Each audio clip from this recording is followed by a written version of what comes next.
मध्य प्रदेश सरकार ने MP ADPO की वैकेंसियां बढ़ा दी हैं। वैकेंसी में वृद्धि जो की गई है वो 90 वैकेंसी बढ़ाई गई हैं और पिछली वैकेंसी जो थी वो टोटल 17 वैकेंसी थी।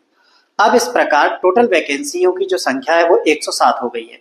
अब मैं आपको बताता हूँ कि किस कैटेगरी में कितनी वैकेंसियां हो गई हैं। जनरल कैटेगरी की बात करूं तो 29 हो गई है, ओबीसी में भी 29 है। ईडब्ल्यूएस की बात करूं तो ईडब्ल्यूएस के लिए 11 वैकेंसियां हैं। अब मैं बात करता हूं एससी की, तो एससी में आपकी 17 वैकेंसियां हैं और एसटी में आपकी 21 वैकेंसियां हैं। अब मैं आपसे बात करने वाला हूं कि ऐसे विद्यार्थी जो एमपी एडीपीओ का फॉर्म भरने से वंचित हो गए थे, उनके लिए भी सरकार ने फिर से पोर्टल को ऑन कर दिया है और फिर से आवेदन पत्र मंगाए हैं। अब सबसे पहले ऑनलाइन आवेदन अगर आपको करना है तो 10 तारीख से आप आवेदन कर सकते हो। अंतिम तिथि जो है वो 24 तारीख रखी गई है।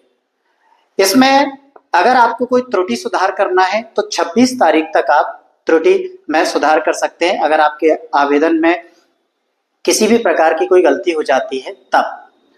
अगर आप विलंब के साथ फॉर्म भरना चाहते हैं और अगर आप 25 तारीख से 31 तारीख तक यानी कि 25 जुलाई से लेकर 31 जुलाई तक अगर आप फॉर्म भरेंगे विलंब शुल्क के साथ तो आपको 3000 रुपये पे करने होंगे।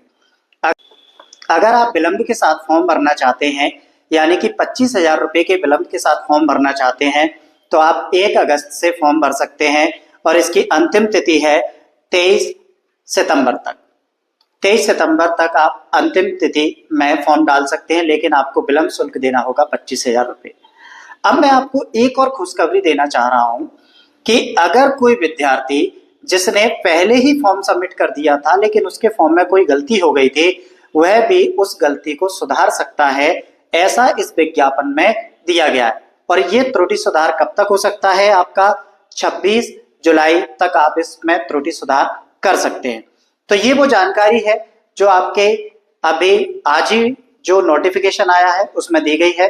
अगर आप अभी वंचित रह गए थे, किसी भी कारण से फॉर्म सबमिट नहीं कर पाए थे, तो अभी आप फॉर्म सबमिट कर दीजिए जाकर और अभी से तैयारी करने के लिए लग जाइए।